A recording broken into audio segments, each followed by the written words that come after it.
Hello नमस्कार, मी ज्योती. आज आपण पाहणार आहोत princess cut paper cutting. Princess cut आणि मागील पार्ट कसा काढायचा, त्याचबरोबर बाही घडी कशी काढायची, पूर्ण माहिती या व्हिडिओमध्ये पाहणार आहोत. चला तर पाहूया प्रिन्सेस कट पेपर कटिंग कशी करायची. प्रिन्सेस कट पेपर कटिंग करत असताना फ्रंट पार्ट आणि बॅक पार्ट हा दोन्ही भाग इथे आपण काढणार आहोत.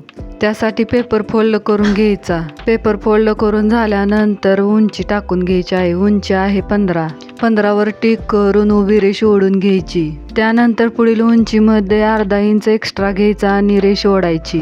पुढील उंची घेत असताना प्रत्येक मापासाठी पुढील उंचीमध्ये अर्धा इंच एक्स्ट्रा घ्यायचं. त्यानंतर चेस्ट साईज टाकत असताना अर्धा इंचावर टिक करायची आणि नंतर चेस्ट साईज टाकायची. तर उंची आहे 14, त्यामध्ये 1 ऍड करायचं. पूर्ण उंची टाकून झाल्यानंतर अर्धा इंच एक्स्ट्रा घ्यायचं. तर चेस्ट आहे 9, त्यामध्ये 1 ऍड करायचं. चेस्ट साईज टाकून झाल्यानंतर आडवी रेष ओढून घ्यायची. साईज नुसार गळा रुंदी 2.25 आणि शोल्डर 3 आणि मुंडा 5.5 घ्यायचा. मुंड्याला आकार देण्यासाठी येथे बॉक्स तयार करून घ्यायचा. येथे एकाच वेळी 2 पार्ट निघणार आहे, त्यामुळे मुंड्याला आकार देण्यासाठी 1 इंच आणि अर्धा इंचावर टिक करायची. म्हणजेच फ्रंट पार्टचा मुंडा आणि बॅक पार्टचा मुंडा येथे आकार देणार आहे. तर साईज नुसार पुढील गळा 6 आहे. 6 इंचावर टिक करायची, बॉक्स करायचा आणि गळ्याला आकार द्यायचा. या व्हिडिओमध्ये प्रिन्सेस कट पेपर कटिंग पाहणार आहोत. नंतरच्या व्हिडिओमध्ये स्टिचिंग पाहणार आहोत. आडवा टक्स साठी 3.5 घ्यायचं आणि त्यानंतर कमरेच्या साईडलाही 3.5 घ्यायचं. दोन्हीकडे 3.5 टिक करून झाल्यानंतर उभी रेष ओढून घ्यायची. साईज नुसार आडवा टक्स 3.5 घ्यायचा आहे. उभी रेष ओढून झाल्यानंतर प्रिन्स कटचा आकार द्यायचा.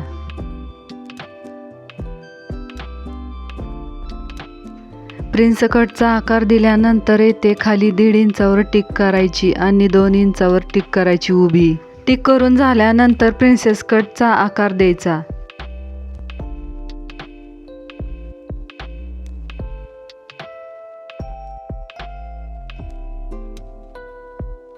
प्रिन्सेस कट आकार दिल्यानंतर येथे कमर टाकायची. कमर आहे 7.5. हे घेतलेलं 1.5 इंच नंतर कट करणार आहे, त्यामुळे येथे 1.5 इंचावर टिक करायची आणि शिलाई मार्जिनसाठी 2 इंच घ्यायचं. शिलाई मार्जिनसाठी 2 इंचावर टिक केल्यानंतर येथे मुंड्यामध्ये अर्धा इंच वाढवायचा आणि रेष ओढायची.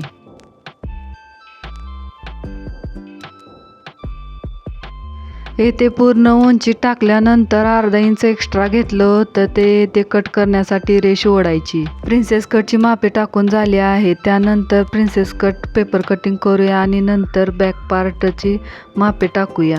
बॅक पार्टची मापे टाकत असताना त्यामध्ये बदल करणार आहोत, त्यासाठी व्हिडिओ पूर्ण पाहायचा आहे. व्हिडिओ आवडल्यास लाईक, शेअर, सबस्क्राईब करा. पेपर कटिंग करत असताना दोन्ही पार्ट कट करणार आहोत. पहिल्यांदा आपण बॅक पार्टचा मुंडा कट करणार आहोत. हा बॅक पार्टचा मुंडा आहे. त्यानंतर दोन्ही पार्ट वेगळे केल्यानंतर फ्रंट पार्टचा मुंडा कट करून घ्यायचा. व्हिडिओ स्किप न करता पूर्ण व्हिडिओ पहा, म्हणजे तुम्हाला बॅक पार्ट कसा काढायचा हे समजणार आहे. त्याचबरोबर फ्रंट पार्टला माप टाकत असताना आपण एक्स्ट्रा घेतलं होतं, ते मागील पार्टमध्ये कट करायचं आहे. त्यासाठी व्हिडिओ पूर्ण पहा.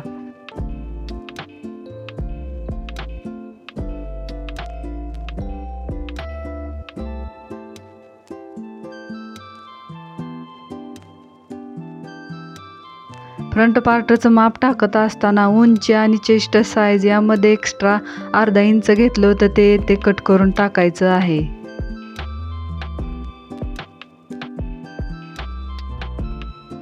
बॅक पार्टची मापे टाकत असताना पूर्ण चेस्ट साईज आणि पूर्ण उंची टाकून घ्यायची आणि बाकीचा राहिलेला भाग कट करून टाकायचा.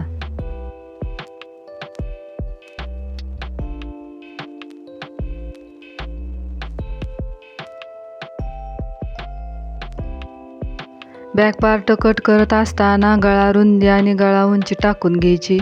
जी काही तुमची गळ्याची उंची आहे ती टाकायची, बॉक्स करायचा आणि गळ्याला आकार देऊन गळा कट करून घ्यायचा.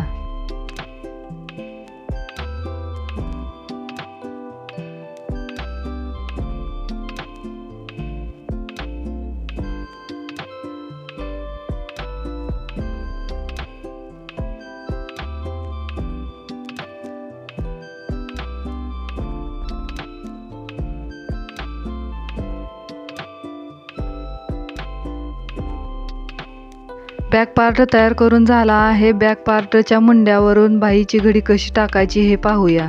बाही घडी तयार करत असताना बॅक पार्टचा शोल्डर ते मुंडा मोजून घ्यायचा. त्यानंतर जे काही मोजून आला आहे त्यामध्ये एक ऍड करायचं. ऍड करून झाल्यानंतर बाही घडी टाकून घ्यायची. बाही घडीची रुंदी टाकून घ्यायची आणि त्यानंतर उंची टाकून घ्यायची.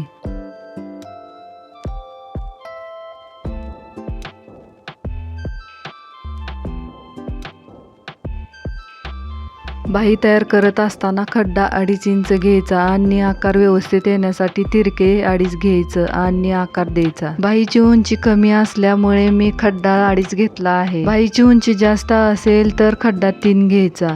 त्याचबरोबर हेवी साईज असेल तर खड्डा 3.5 घ्यायचा.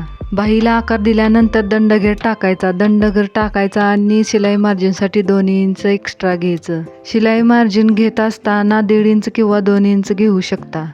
प्रिन्सेस कट पेपर कटिंग करून झाली आहे. नंतरच्या व्हिडिओमध्ये स्टिचिंग पाहणार आहोत.